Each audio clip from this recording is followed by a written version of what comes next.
So coming up this weekend is going to be UFC Fight Night Dolidze versus Vettori 2 taking place in the Apex, and in my opinion this is a very good card for picks and also a pretty good card for bets as well. If you guys don't know, I did place quite a few bets at UFC 313 and I posted them in the We Want Picks Discord, and I found a bit of success there, and I will be betting on this card as well. Now I don't bet on every single card, but I think that this one is a good one for good opportunities, and I think that we can carry over some pretty good momentum on this one, because if you look at this card top to bottom, it really looks like the UFC has just built this card to promote prospects and give them easy wins or good opportunities to get a finish.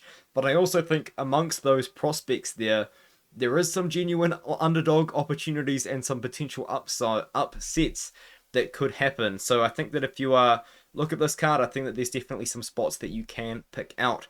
Now, if we do look at We Want Picks as well, unfortunately the safety parlay did lose, but BetSam had a massive 313. I had a pretty good 313. I think overall Jacob had a pretty good 313 as well. The lock of the week, of course, did win as well. That is, I believe, 5-1 in the last 6. If you do go over there, $10 per month, if you sign up using my code and my link, you do get 10% off your first month or your first subscription. So if you wanted to go to 1 year, you can get 10% off that using the code ARTEM as well. So let's just kind of get into the card. Cage Warriors is on this weekend, and I will also do an article on that too. But this is a 13 fight card. Need to get into it pretty quickly, or else the video will be 90 minutes, because I think I've got a small suspicion that Angelo's intro is going to be 30 minutes this week. So you're going to get a 90-minute video out of him. I'll try and stick this one around 40 minutes. So Josiane Nunes versus Priscilla Cachoeira. Priscilla Cachoeira, it's kind of simple.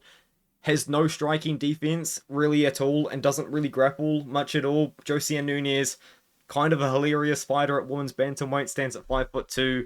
Was coming in with a lot of momentum at the start when she fought at 145, and she was like getting a big KO over Bayan Maliki, former kickboxing world champion, by the way. And then since then she has started to take on better competition and hasn't been able to get it done. However, I think now just going in there with the power that she does possess against a fighter that just does not defend strikes whatsoever, and Cachoeira now moving up to 135 pounds. I believe that was actually a weight miss for her against Josias. I think she actually, no, she didn't. Maybe it was just short notice at 135.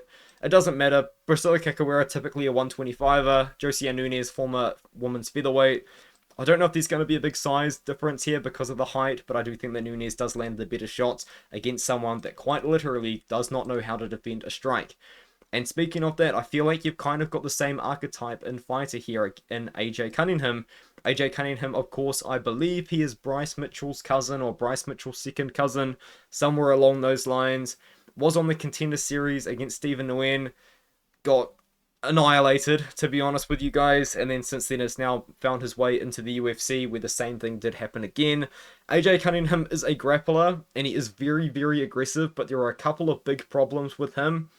He doesn't have any cardio, really, whatsoever, and secondly, he doesn't really have any striking at all. If you actually watch quite a few of his fights on the regional scene, even against some of these guys that aren't that great, he really is starting to slow down in round 2 and round 3, and I do think that you're going in there against someone like Seung, someone that has proven to be a pretty solid fighter recently on the road to UFC tournament at 135 pounds as well. I think that you're going to come into a little bit of problems. Now, the thing with AJ Cunningham is he's now not fighting someone that's just got the power to knock him out. Seung is not a striker whatsoever, like what Stephen Nguyen is, who just purely is only a boxer. Ludwig Klein's a kickboxer. He was then matched up against Morgan Charrier. That is evil, evil matchmaking by the UFC, I'll be honest. Seung isn't just going to go out there and try and knock you out. Seung pretty much strictly is a grappler. He is a BJJ guy, and so is AJ Cunningham. So I guess you could look at a matchup in the past that Seung has done against Shohei Nozei, because these are pretty similar fights. And in that fight, you were able to see you find the control and eventually win a decision.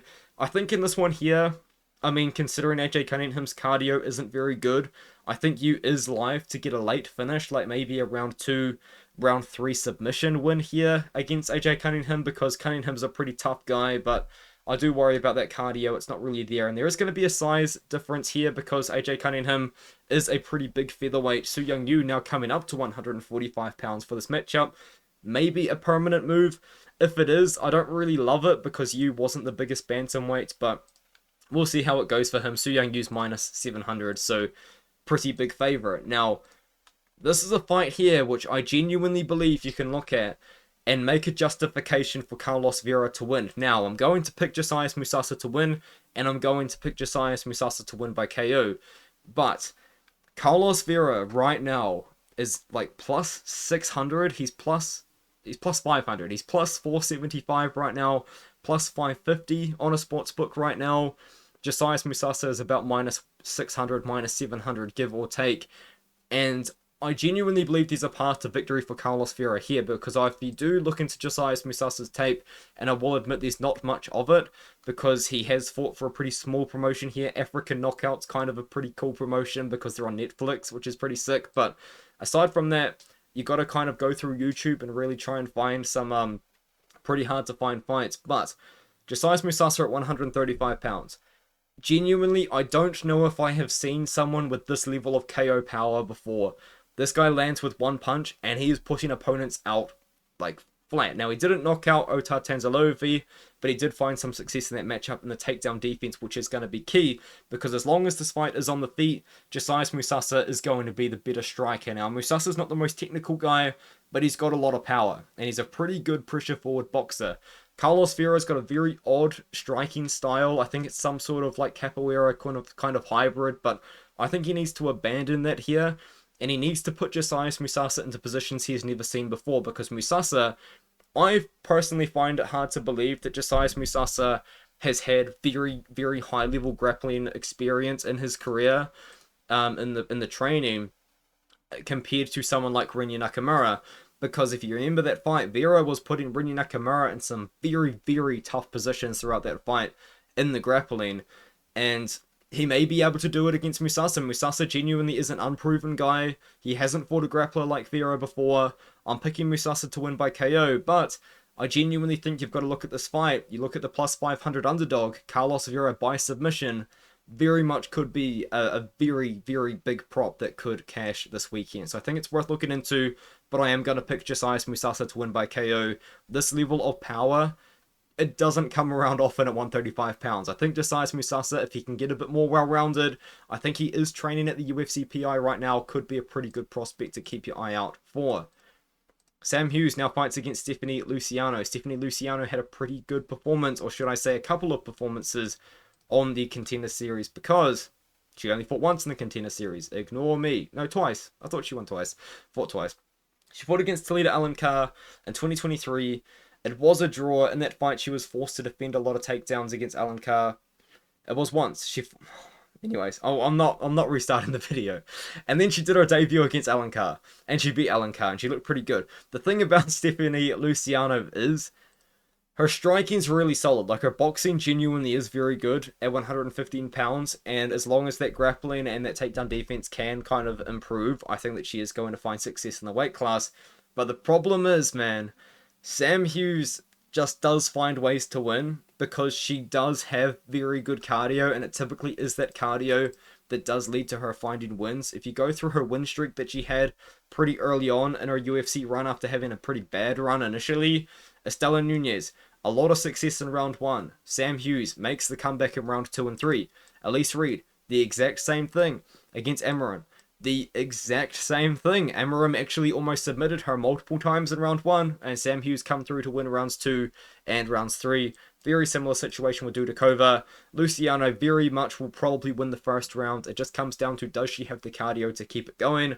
I'm going to say yes, and it comes down to this Contender Series fight against Alencar. It was Stephanie Luciano that was able to really put on the pressure, put on the pace in round 3 after having to defend 21 takedowns or something unbelievable in that first Contender Series fight. I'm going to go with Luciano, but you can't be confident, and I mean, as I've said earlier, there is just so much better fights to bet on this card. She's minus 255. I think you just stay away from this one. Stay away from the Nunes fight. And now we can look at Yuneisy Duben. 6-0 right now with a big upset win over Shannon Clark. I think she was like a plus 700 underdog just to win that fight or something along those lines. And of course, it was a very big storyline. And of course, I picked Shannon Clark to win that fight. You watch the tape. You watch Yuneisy Duben's like 1 or 2 fights that you can find on YouTube, and you think that she probably won't win. That's MMA for you guys. Duben with a massive overhand right because Shannon Clark just refuses to have any striking defense whatsoever. I think Judice wins this fight though. And I don't think it's a hot take. I think the odds makers are kind of just keeping pretty safe here with Judice minus 450, Yuneisy Duben plus 355. I think there is going to be a lot of people trying to jump on a big underdog here in Duben, but genuinely, if you do look into the tape, it isn't that impressive. And the thing about Judice is, yes, she is 3-2 in MMA on a 2-fight losing streak. At least she showed some promise so far. Now, her most recent performance against Gabby Hernandez wasn't that good, but her fight against Ernesto Caracate was quite good. I think that Judice, this is just a good matchup for her to win. I mean, it's as simple as that. She's minus 450. Is it wide? I think it is wide, but I genuinely do just think that Judice is the more proven fighter out of the two, despite having the worst record. And I think that this is a situation where Judice can actually go out there and find a bit of success. So, despite Duben being a massive, massive underdog, it looks like the public is still going to be trying to pick Judice in this matchup. Move up to Waldo Cortes-Acosta taking on Ryan Spann. This is a fight where I think I am going to have to go with the underdog here. Ryan Spann is just such a volatile fighter to pick, man, because sometimes he looks good, sometimes he looks bad. More often than not, he looks good. More often than not, he looks bad. But he looked good in the last fight against OSP. Now, it was a guillotine against OSP, old man OSP, but he still got it done, looked good on the feet, finished off with the sub, and before that, should have beaten Anthony Smith, but you shouldn't be going to a decision with Anthony Smith. And then he got slipped by Guskov in round 2. Bad look, I know. However, Ryan Spann moving up to heavyweight is going to be a very good move. I do believe that out of these two, Ryan Spann is going to be the better striker. Waldo Cortes-Acosta is a boxer, and he's a good boxer at that. The only time he's lost was, of course, when he fought against a wrestler, which is something that the UFC needs to stop doing, is stop giving these good boxers, these good strikers, wrestlers in the UFC that you want to build up, because Waldo could have potentially been a pretty top prospect for them in the heavyweight division. But Ryan Spann's more well-rounded. Ryan Spann can grapple if he wants to. I think the takedown option is genuinely there. And Waldo Cortes-Acosta, he's a heavyweight. Ryan Spann's a light heavyweight coming up. I think there's going to be a very serious speed difference between these two guys, and I think it's going to favor Ryan Spann. I think Ryan Spann wins this matchup, and I think he gets it done by finish. Very good chance potentially of that submission win there for Spann. Cortes-Acosta didn't show any get-up game against Marcos Rogério de Lima. Spann's not going to be that dominant on the ground, but I think he's still going to be dangerous in the pure grappling in that BJJ. So I'm going to go with Spann. He's plus 155 right now on Bet Online. I think it's a good matchup for him to move up the weight class.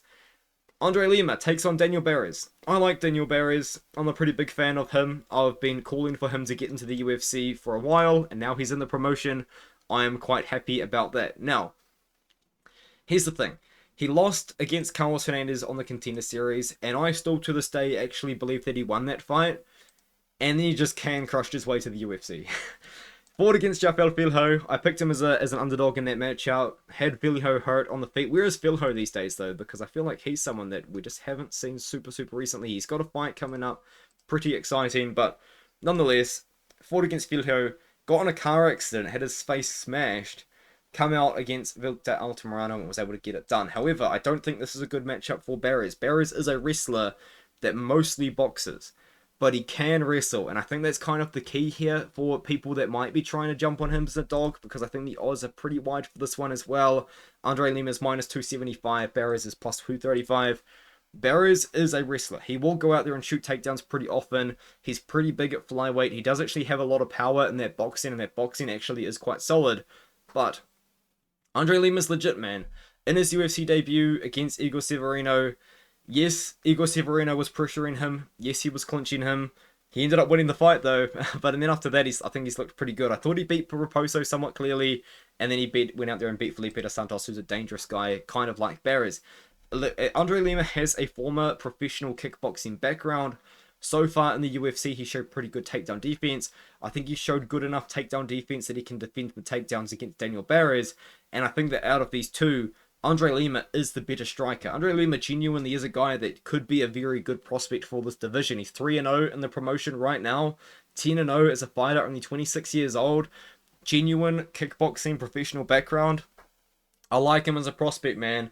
And as much as I do like Daniel Barez, I think that he loses here. I think that Andre Lima goes out there, lands more volume, lands more strikes, and wins a decision in this matchup. Now we have Kevin Vallejos versus Seung Choi. Kevin Vallejos, I'm very high on him. If you guys don't know, me and his manager are like best mates. So shout out to him. I don't know if he wants me to say his name or not, but shout out to his manager. we're best friends, man. I'll tell you. But anyway, Kevin Vallejos, I think this is a good matchup for him. I think the UFC knows what they're doing with this one. And the thing about Vallejos is, he's been ready for a long time. He was ready to step in on short notice in November, December. He's been in camp. He's been training for months now, obviously, because he got his Contender Series contract in like September against Cam Teague. That Luke Riley fight, we all want to see it happen. I think it's going to happen one day. This is a good matchup though. And it comes down to one thing. It comes down to the boxing. Seung Choi does something that annoys me so much, because this is a guy that's good. Seung Choi is genuinely a good fighter, but I feel like he's choosing to lose recently, and it's just shocking to me. He is a South Korean national champion in Muay Thai, but you watch him fight and you wouldn't believe that's the case, because all he does is throw left hooks. This win over Julian Erosa is the single worst thing that could have possibly happened to him in his entire career. You watch every single fight after this, all he's doing is throwing naked left hooks. He's jumping into them sometimes. Left hook over and over and over again. And it's just not working. He went left hook for left hook against Trezano. Got knocked out. Did the same thing against Garcia. Got knocked out. You can't make this up, man. So what's Seung Choi's biggest weakness? Boxing and also striking in the pocket. And that's what I would say Kevin Vallejos is best at. This guy's boxing in the pocket is very, very good. He's got very good eyes in the pocket. You can even see it against Cam Teague. He's in there, he's in the pocket, he's slipping punches as Teague is throwing at him, and then he's throwing his own combinations and his hooks inside, and then he gets out and he doesn't get hit. He did that against Gene Silva in the first round. You watch this fight. This was actually a pretty competitive fight. Kevin Vallejos won the first round.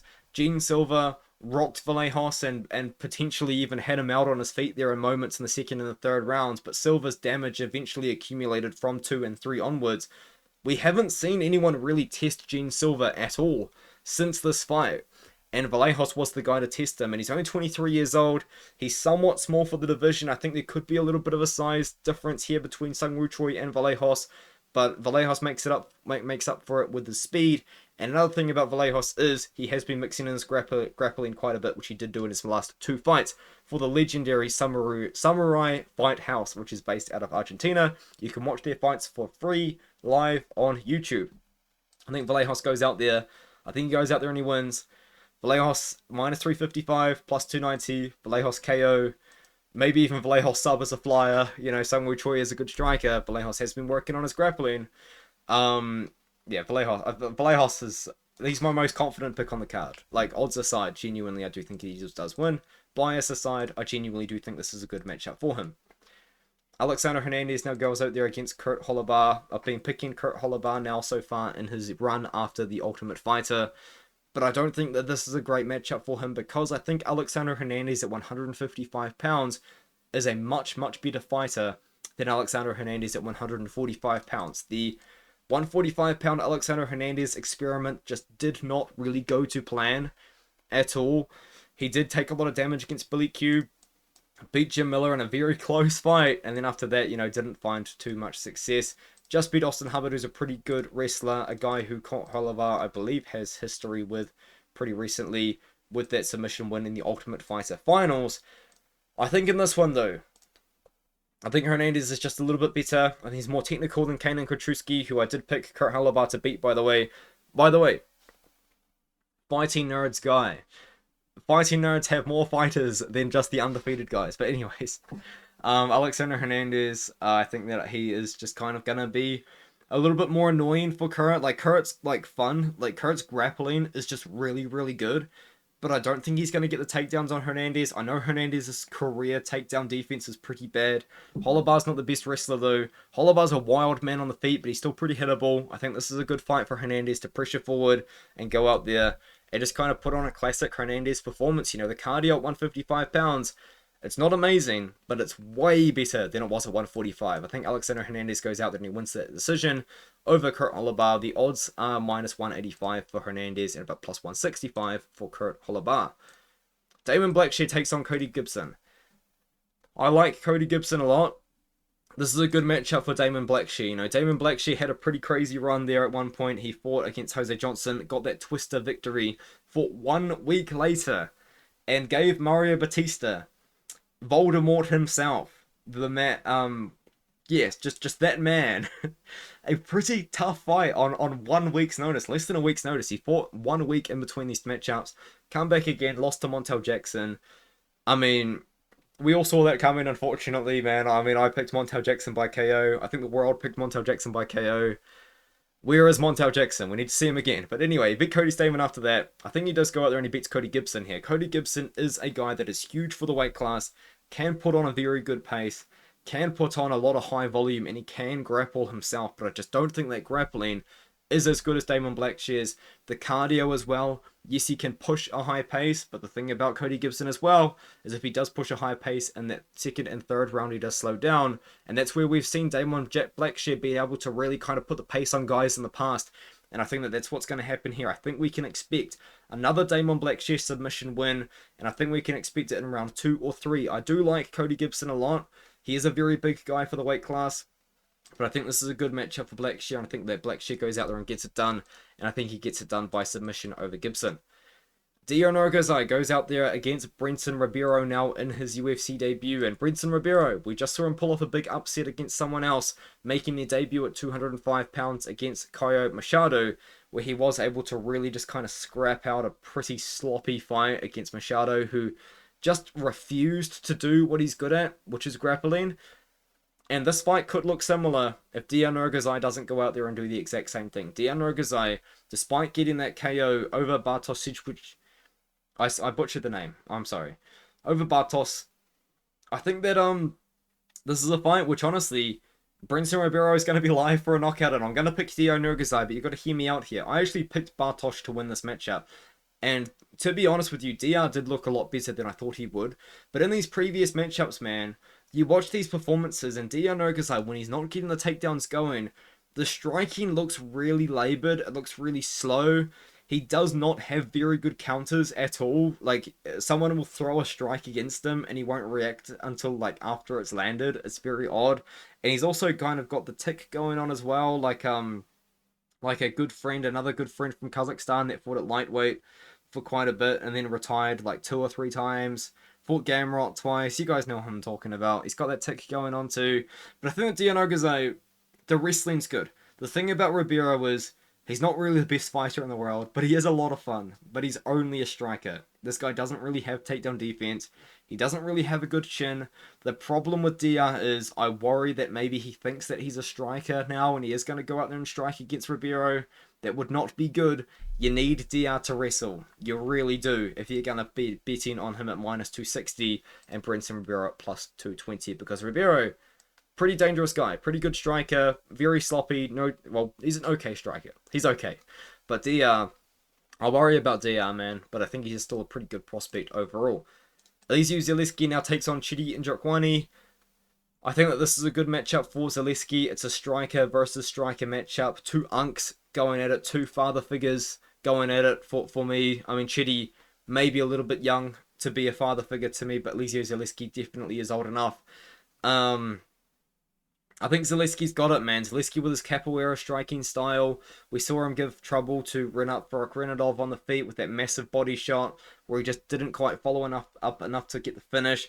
But we've seen that he can defend takedowns. Not that Chidi's going to be going for them anyway. And Chidi, of course, pretty good striker himself. Former 185-pound guy. Recently come down to 170. And I did have some concerns about it, but he's looked good so far, taking on Jared Gooden and Reese McKee. Both pretty decent strikers, I think that you could say. But we just saw Zaleski go out there against another Zach Scrogan. He was booked against someone else. Where is it? Nicholas Dalby. I was going to say against another Unk, but that fight never even ended up happening. Just smoked Zach Scrogan. Fair enough, to be honest with you. But I think in this matchup, we're going to see the capoeira striking of Zaleski. Zaleski's faster. He is going to be a bit smaller, so he's going to have the range disadvantage, but Zaleski is always kind of a bit of a slippery guy. He can go in there and land the strikes on the inside. I think the leg kicks are going to be a big factor here.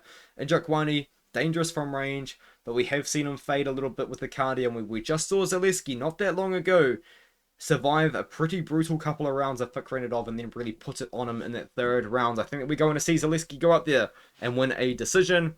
He's only minus 170 in this matchup. And then we move up to the main event, Marvin Vettori versus Dolidze, fighting in a rematch. And at first I did think, oh, this is a really, really random fight. Because it is. It is just a really odd matchup. But it kind of does make sense when you do consider that the first fight between the two was somewhat controversial. If you go on MMADecisions.com, bit of a 50-50 split there. A lot of people think that Vettori won the fight, but a lot of people think that Dolidze won the fight, and some people think that Vettori won the fight 3-0. Some people think that Dolidze won the fight 3-0. Like, it was kind of one of those decisions there where I think that out of the two, from what we've seen, the guy that has made the improvements is Roman Dolidze. And as much as Roman Dolidze isn't really my favourite guy after what he did to my boy JP Buys, a little bit of a moment of silence for our king, JP Buys. But he has been going on a pretty good run recently. He has been winning short notice fights at 205 pounds, at 185 pounds in the rankings. And honestly, the thing about that fight as well that really shocked me between Vettori and Dolidze, and I swear you should watch it back and notice this.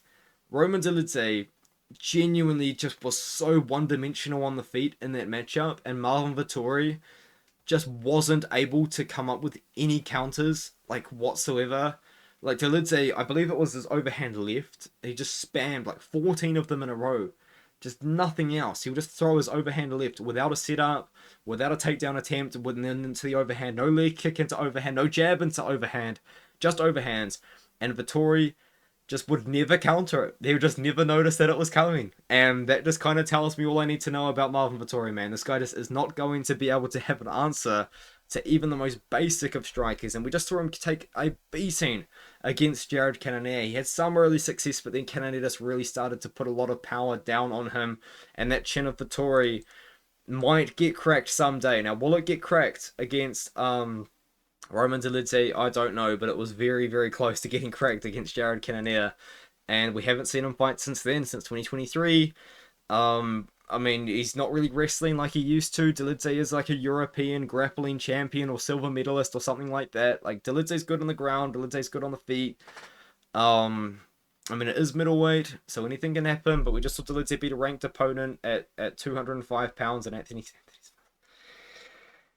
He beat Kevin Holland, but like, it's middleweight, man. It's just like genuinely the lowest level division in the promotion right now, but I think Dolidze wins. And here's the crazy thing about this matchup. Right now, Dolidze's the underdog at plus 111. Good underdog opportunity, I feel like, in this fight. You know, Marvin Vettori just hasn't been able to make any adjustments in his career so far. Like, just no matter who he's fighting against. And I think that Roman Dolidze, despite not really being the best technical striker, still hits hard enough.